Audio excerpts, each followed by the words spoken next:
నమస్తే. ఇవాల్టి వార్తలకు స్వాగతం. ప్రకాశానికి పారిశ్రామిక కళ. కనిగిరిలో మంత్రి నారా లోకేష్ చేతుల మీదుగా రిలయన్స్ కంఫ్రెస్ట్ బయోగ్యాస్ సిబిజీ ప్లాంట్ శంకుస్థాపన చేశారు. రాష్ట్ర వ్యాప్తంగా 65,000 కోట్లతో 500 సిబిజీ ప్లాంట్ రిలయన్స్ ఏర్పాటు చేస్తోంది.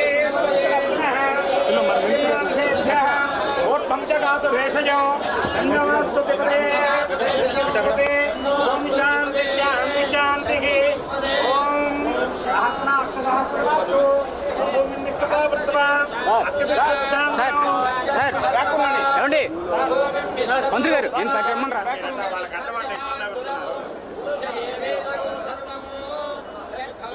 మన ఆంధ్రప్రదేశ్ ఇండస్ట్రియల్ పవర్ హౌస్ గా మారడం మీకు ఎంత ఆనందంగా ఉంది. ఒక్కసారి మీ అల్లర్ల రూపంలో, మీ కేరింతల రూపంలో వినిపించవలసిందిగా కోరుకుంటున్నాను. ఈ ప్రతిష్టాత్మకమైన ప్రాజెక్ట్ ద్వారా, ఈ ఎంటైర్ ప్రాజెక్ట్ ద్వారా 2,50,000 మందికి ఉపాధి, ఉద్యోగం లభించబోతోంది. ఈ ప్రాజెక్ట్ ద్వారా కొన్ని కోట్ల సంపద, కొన్ని లక్షల కోట్ల సంపద సృష్టించడం జరగబోతోందండి. ఆ కోట్ల సంపద మన దేశ భవిష్యత్తుకి కూడా ఉపయోగపడబోతుంది. ప్రపంచ పటంలో మన ఆంధ్రప్రదేశ్ని ఒక్కసారిగా తలెత్తుకుని చూసేలాగా, ప్రపంచం, విశ్వం మొత్తం మన ఆంధ్రప్రదేశ్ని తలెత్తుకుని చూసేలా చేయబోయేటువంటి ప్రాజెక్ట్ అండి ఇది. సో ఇంత గొప్ప project Reliance new energy integrated compressed biogas hub ఇక్కడ మన ప్రకాశం జిల్లాలో మన వెనుకబడిన ప్రాంతాన్ని ఎంచుకుని మొట్టమొదటి ఇంటిగ్రేటెడ్ ప్రాజెక్ట్ని ఇక్కడ స్థాపిస్తున్నందుకు మనస్ఫూర్తిగా మన ప్రభుత్వాన్ని అభినందిస్తూ మీ అందరికీ స్వాగతం పలుకుతున్నానండి. చాలా బ్యూటిఫుల్ ఈవెంట్ జరగబోతోంది ఈరోజు. పెద్దలందరూ రాబోతున్నారు, వారందరూ మాట్లాడబోతున్నారు. అండ్ ఈ ప్రాజెక్ట్ ద్వారా ఎన్ని లక్షల ఉద్యోగాలు సృష్టించబోతున్నాయో, దాని తర్వాత ఎలా కంటిన్యూ కాబోతుందో, ఎన్ని లక్షల కోట్లు మన రాష్ట్రానికి సంపదగా రాబోతోందో వివరించడానికి మన పెద్దలందరూ సిద్ధంగా ఉన్నారు.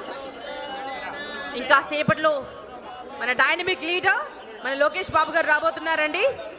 వారి కోసం మనం వెయిట్ చేస్తున్నామని ఒక్కసారి వినిపిద్దామా మీ చప్పట్ల రూపంలో?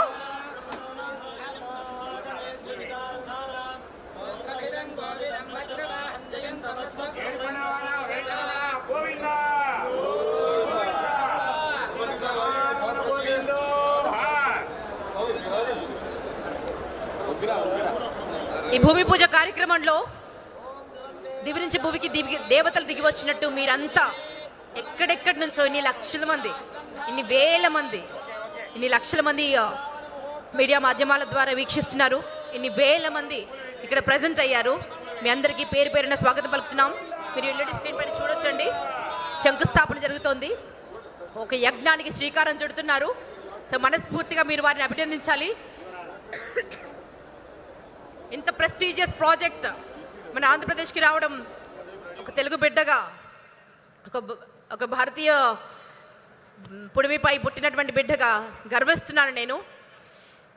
ఇప్పటి వరకు మన జిల్లాల నుంచి చాలా రాష్ట్రాలకి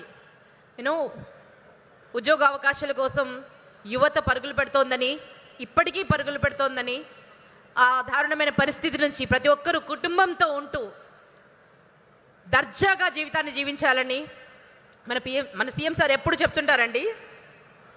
జీరో పావర్టీ తర్వాత బెటర్ లివింగ్ తర్వాత ది బెస్ట్ లివింగ్. అలా అంచెలంచెలుగా ప్రతి పౌరుడు ఎదగాలి.